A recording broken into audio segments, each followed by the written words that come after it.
Hi friends! Today I'm going to show you how to draw a lemur eye study like this one here, so grab your colour pencils and give this one a go.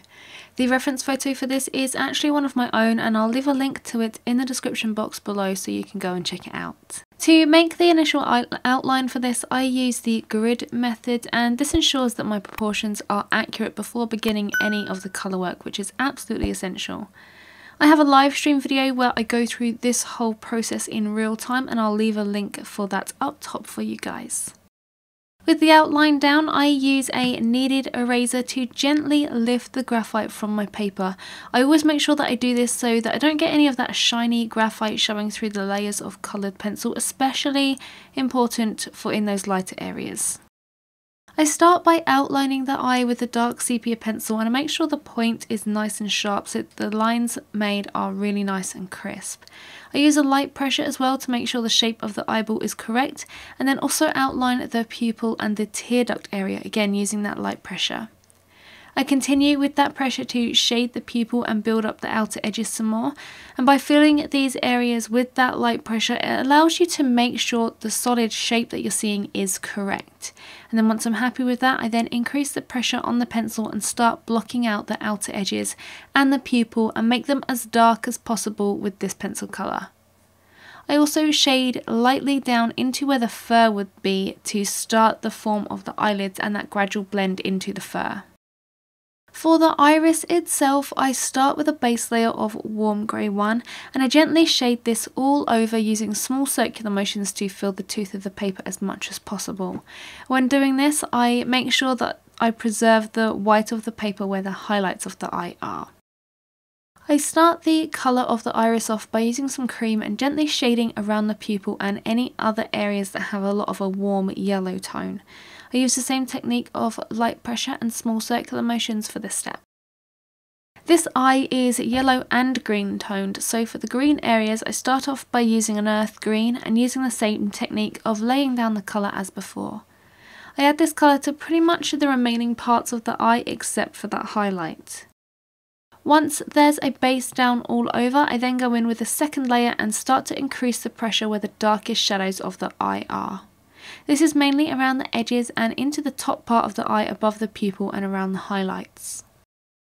I darken directly around the yellow ring of the pupil and start to make more of a lined stroke to imitate the texture of the iris there, and I work in like a radial area around the pupil and make tiny lines coming from the pupil into the outer edge. The tone of the lighter green areas is quite cool in some places, so to ever so slightly shift that tone, I glaze down some sky blue using the side of my pencil and putting barely any pressure through the pencil, and this allows for a very subtle colour change and also acts as a blending layer. I continue to darken the shadows of the eye by layering some darker greens, mainly a pine green, and gently increasing the pressure on the pencil with each layer. To darken the shadows further, I apply a little dark indigo and Payne's grey and keep layering softly and gently blending together the green and the blue tones. It's then time to start darkening some of the yellow tones within the eye, and I use some raw umber and burnt ochre to apply the shadows here. Directly outside that yellow ring around the pupil, I use that radial line technique once again to add texture and depth, all the while gradually increasing the pressure on my pencils, which not only darkens but it also blends and burnishes at the same time, so I'm doing two jobs at once there. A majority of this eye is quite light, so I continue to darken the shadows of the eye and that dark radial area around the pupil. The lighter parts of the eye are kept at 1 or 2 layers and blended together with a white pencil to keep everything as smooth as possible. To help judge the values within the eye, I go back to the outer edges and really darken them up by using hard pressure on my dark sepia pencil. By having the dark outer edge as pigmented as possible and as dark as it needs to be, it allows you to judge the inner values easier and add shadows to the outer edges of the iris, so you're able to get that kind of spherical look of an eye. We then move on to the highlight and layer down a sky blue and blend gently with a white pencil to get an even pale blue tone across the lower highlight. I then go over with some more sky blue and add a little shadow and reflected sky with a dark indigo pencil, just using that really lightly. The lower highlight is much darker than the upper one, so I add a little bit of Cold Grey 3, just glaze that over and really blend into the iris a little bit more. The upper highlight has a few little details which are added in with light pressure on a dark indigo and also a dark sepia pencil. With the eye complete, it's time to work on that fur and bring the piece together. The fur here was mainly dark grey and black with a little bit of blending into white fur in the lower right hand corner. So I started with the upper left hand corner and added a gentle light layer of cold grey one as a base. For the base I worked in the direction of the fur as well. And I always like to use a light base colour to map out the fur direction, which makes it easier for subsequent layers when you're adding in your fur lines and the fur direction and strokes, and it also gives other layers a sort of foundation to stick to as well. This is something I always get asked, why do I use a light base layer, and that's the reason right there. I then start to block in the darker fur tones by using a Cold Grey 3 and again working in the fur direction and lightly shading back and forth. I build up a couple layers of this pencil to get the tone I require, all the while using light pressure.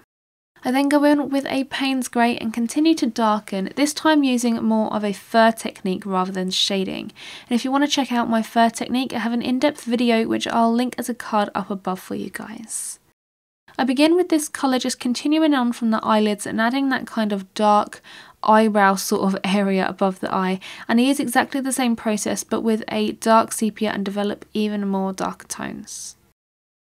To push the darker tones even further, I use my technique of going in with a Faber-Castell Pitt pen and then blend the edges out with the dark sepia pencil. This gives really dark values and pushes the contrast, which makes for a great realistic piece.